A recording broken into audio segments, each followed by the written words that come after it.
ഈശോ മിശിഹായ്ക്ക് സ്തുതിയായിരിക്കട്ടെ. ഇപ്പോഴും എപ്പോഴും സ്തുതിയായിരിക്കട്ടെ. നിങ്ങൾക്ക് പരിചയമുള്ള ചില വിശുദ്ധ വ്യക്തിത്വങ്ങളെ ഞാനൊന്ന് ഓർമ്മപ്പെടുത്താം. 14-ാം നൂറ്റാണ്ടിൽ ജീവിച്ചിരുന്ന വിശുദ്ധ തോമസ് മൂർ, 1995 കാലഘട്ടങ്ങളിൽ ജീവിച്ച വാഴ്ത്തപ്പെട്ട റാണി മരിയ, 2015 സിറിയയിൽ വെച്ച് ജീവൻ വെടിയേണ്ടി വന്ന രക്തസാക്ഷിത്വം വഹിച്ച 21 കോപ്റ്റിക് ക്രിസ്ത്യാനികൾ.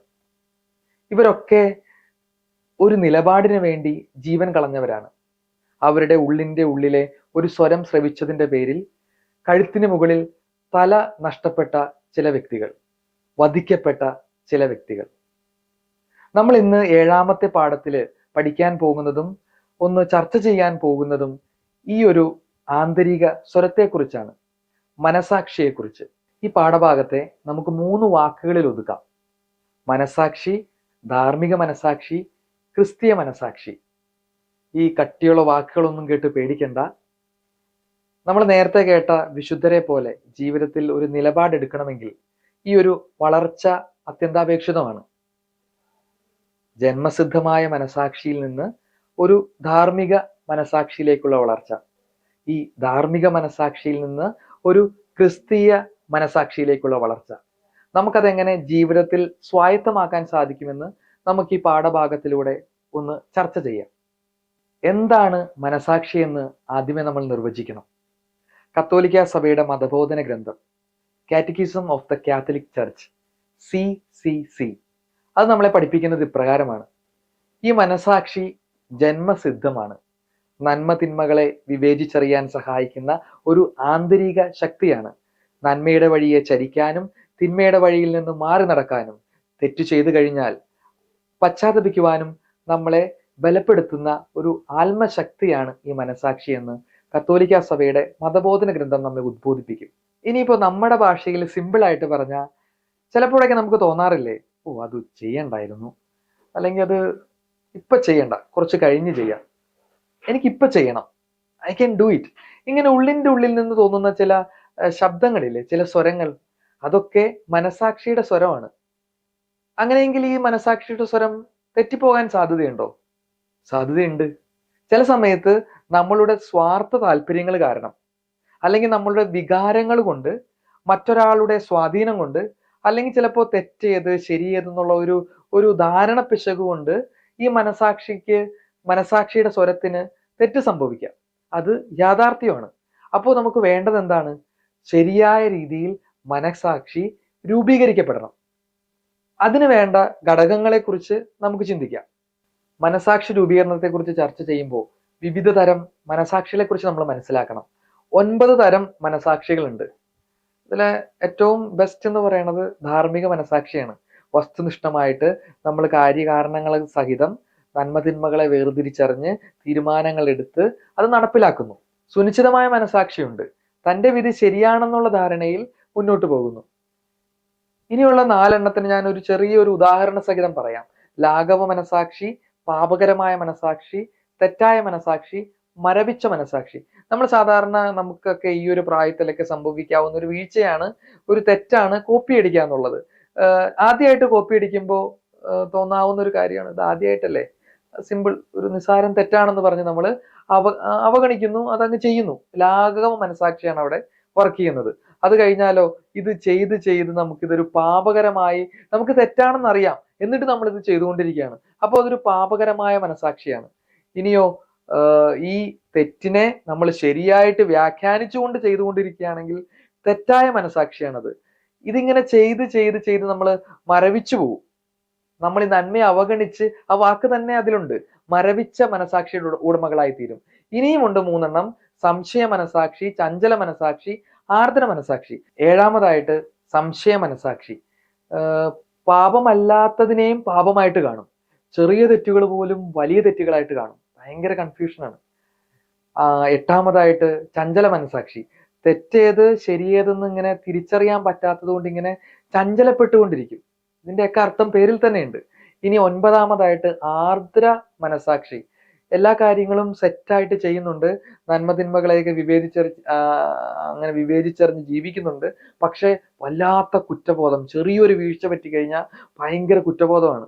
അങ്ങനെയുള്ള വളരെ ടെൻഡർ ആയിട്ടുള്ള മനസാക്ഷി, ആർദ്ര മനസാക്ഷിക്ക് ഉടമകളായിട്ടുള്ളവരുണ്ട്. ഇതൊക്കെ ഒരു വ്യക്തിയിൽ തന്നെ സംഭവിക്കാവുന്ന കാര്യങ്ങളാണ്. നമുക്കൊന്ന് പഴയ നിയമത്തിലെ ദാവീദിനെ വെച്ചൊന്ന് ചിന്തിച്ചു നോക്കാം. ആ മനുഷ്യൻ ചെറുപ്പത്തില് വളരെ ബോൾഡായിട്ട് ആ ഗോലിയാത്തിനെയൊക്കെ ഈ വെറുതെ ഒരു കവണയും കല്ലും കൊണ്ട് എറിഞ്ഞു വീഴ്ത്തുന്നു. അത് കഴിഞ്ഞാൽ ആ ഒരു പ്രായത്തില്, ആ ഒരു ചോരത്തിളപ്പില് എല്ലാം ശരിയും തെറ്റും വിവേചിച്ചറിഞ്ഞ് ദൈവത്തിന്റെ ബിലൗഡ് ആയിട്ടുള്ള ഒരു കുട്ടിയായിട്ടാണ് ഈ ദാവീദ് ജീവിച്ചു തുടങ്ങുന്നത്. പക്ഷെ ദാവീദിന്റെ ജീവിതത്തില് അലസത കയറുമ്പോ, മറ്റുള്ളവരൊക്കെ യുദ്ധത്തിന് പോകുമ്പോൾ ഈ മനുഷ്യൻ അലസനായിട്ട് ഉലാത്തുകയാണ്.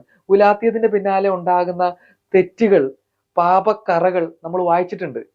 2 സാമുവേൽ പ്രവാചകന്റെ പുസ്തകം ഒന്ന് വായിച്ചു നോക്കിക്കഴിഞ്ഞാൽ ഈ ദാവീദ് രാജാവിന്റെ ജീവിതത്തിൽ ഉണ്ടായ ഒത്തിരി മനസാക്ഷിയുടെ സമ്മിശ്ര ഭാവങ്ങളെ നമുക്ക് തിരിച്ചറിയാൻ പറ്റും. ഈ പറയുന്ന മനുഷ്യൻ ചെറിയ ചെറിയ തെറ്റുകളിൽ നിന്ന് വലിയ വലിയ തെറ്റുകളിലേക്ക് പോകുന്നു. അവസാനം നാഥാൻ പ്രവാചകൻ വന്ന് ഇദ്ദേഹത്തിന് തിരിച്ചറിവ് കൊടുക്കുമ്പോൾ ഈ മനുഷ്യൻ തിരിച്ച് ദൈവത്തിന്റെ കാരുണ്യത്തിലേക്ക് വരുന്നുണ്ട്.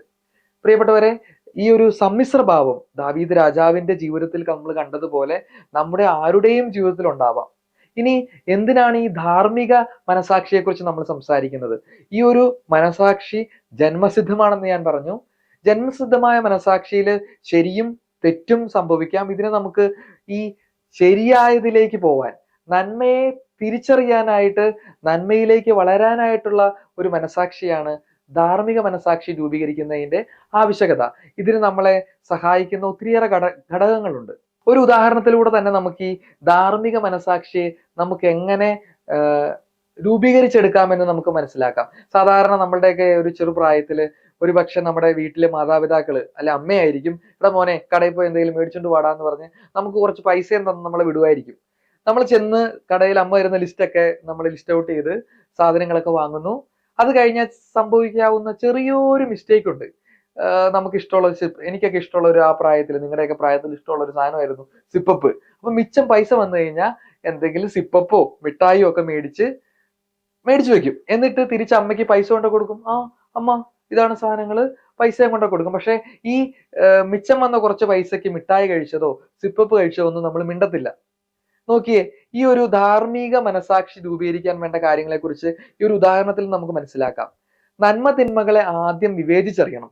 ധാർമ്മിക മനസാക്ഷി രൂപീകരിക്കണമെങ്കിൽ നമുക്കറിയാം, നന്മയായിട്ടുള്ള കാര്യം ഈ മിച്ചം വരുന്ന പൈസ അമ്മയ്ക്ക് കൊടുക്കുക, തിന്മയായിട്ടുള്ള കാര്യം മിച്ചം വന്ന പൈസയിൽ നിന്ന് മോഷ്ടിക്കുക എന്നുള്ളതാണ്. സത്യത്തോട് തുറവി വേണം. സത്യം ഇതാണെന്ന് നമുക്കറിയാം, ഈ ചെയ്യുന്നത് തെറ്റാണെന്നും അത് ഒരു കള്ളത്തരമാണ് കാണിക്കണമെന്ന് നമുക്കറിയാം. സത്യത്തിനോട് തുറവി വേണം എന്നുള്ളത് രണ്ടാമത്തെ കാര്യം. ഇത് രണ്ടും ഉണ്ടെങ്കിൽ നമുക്ക് വ്യക്തമായിട്ടൊരു തീരുമാനം എടുക്കാൻ പറ്റും. അത് മൂന്നാമത്തെ കാര്യം. വ്യക്തമായ തീരുമാനം എടുത്താലും സ്വാതന്ത്ര്യം ആരുടെയാ? അത് നമ്മുടെ മാത്രം സ്വാതന്ത്ര്യ. ഈ തെറ്റ് ചെയ്യണോ തെറ്റ് ചെയ്യാതിരിക്കണോ എന്ന് പറഞ്ഞാൽ, ഈ പൈസക്ക് സിപ്പപ്പ് വാങ്ങണോ സിപ്പപ്പ് വാങ്ങാതിരിക്കണോ എന്നുള്ള തീരുമാനം എടുക്കുന്നത് ഞാനായിരിക്കണം. അതിനൊരു സ്വാതന്ത്ര്യം നമുക്ക് തരുന്നുമുണ്ട് നമ്മുടെ മനസാക്ഷി. അപ്പോ ഈ പറയുന്ന മനസാക്ഷി രൂപീകരണത്തില് 2 കാര്യങ്ങളും കൂടെ ഫ്രാൻസിസ് മാർപ്പാപ്പ ചേർത്ത് പറയും. അത് പരോന്മുഖമായിരിക്കണം, പ്രകൃതിയോന്മുഖമായിരിക്കണം.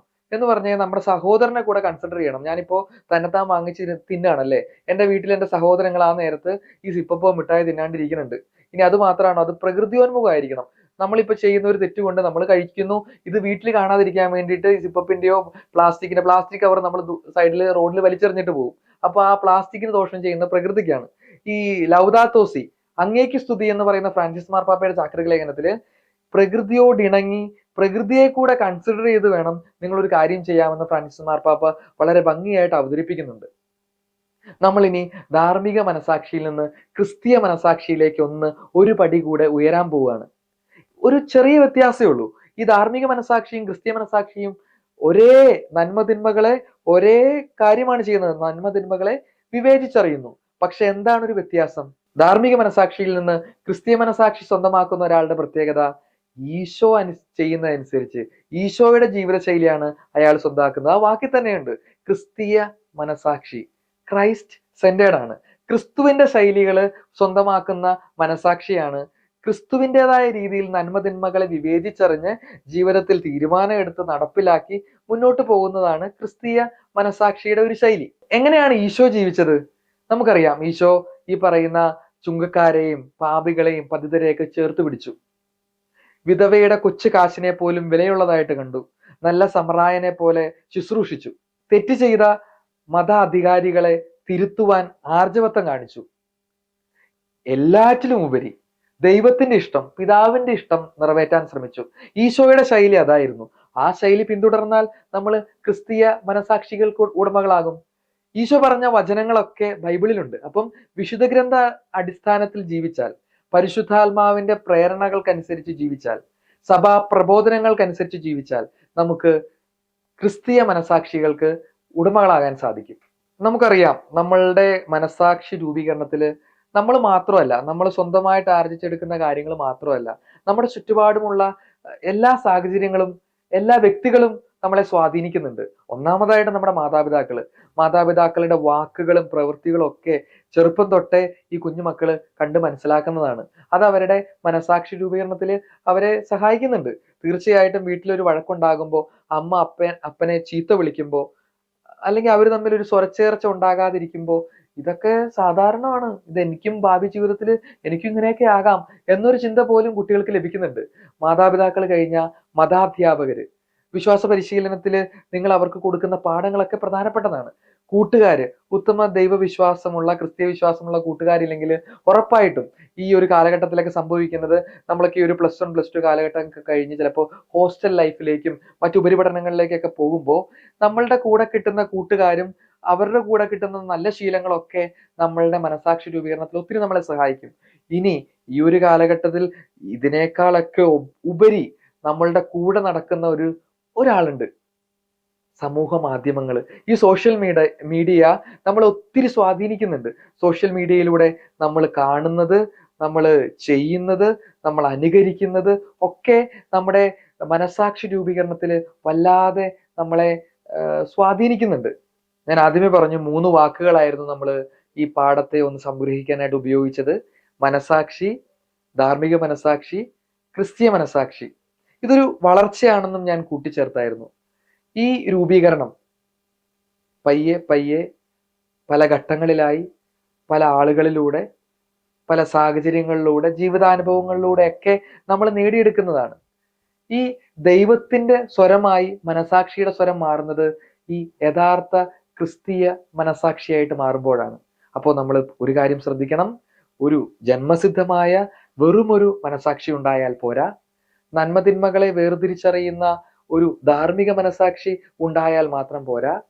ക്രിസ്തുവിന്റെ ശൈലികളെ പിൻചെല്ലുന്ന, ക്രിസ്തീയ വിശ്വാസത്തിൽ അടിയുറച്ച ഒരു ക്രിസ്തീയ മനസാക്ഷിയാണ് നമുക്ക് സ്വന്തമായിട്ട് വേണ്ടത്. അതുകൊണ്ട് മനസാക്ഷി അനുസരിച്ചല്ല, ധാർമ്മിക മനസാക്ഷി അനുസരിച്ച് മാത്രമല്ല, ക്രിസ്തീയ മനസാക്ഷി അനുസരിച്ച് ജീവിക്കാൻ പരിശ്രമിക്കുന്ന എൻ്റെ പ്രിയപ്പെട്ട +1 സുഹൃത്തുക്കളെ, അവരെ അതിന് പരിശീലിപ്പിക്കുന്ന പ്രിയപ്പെട്ട അധ്യാപകരെ, ക്രിസ്തീയ മനസാക്ഷി രൂപീകരണത്തിന്റെ സുവർണ നിയമം എന്താണെന്ന് ചോദിച്ചു കഴിഞ്ഞാൽ, മത്തായിയുടെ സുവിശേഷം 7-ാം അധ്യായം 12-ാം വാക്യം.